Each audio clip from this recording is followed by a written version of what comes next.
Good morning, people. Oh, alis tayong maaga.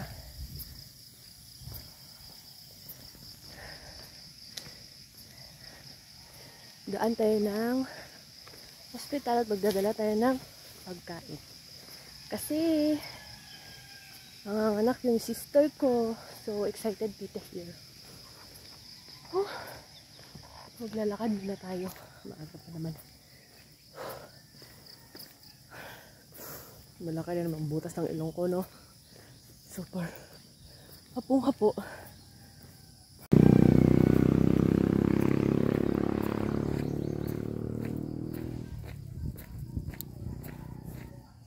Yung sipon nila ko. Mas masakit yung ulo ko.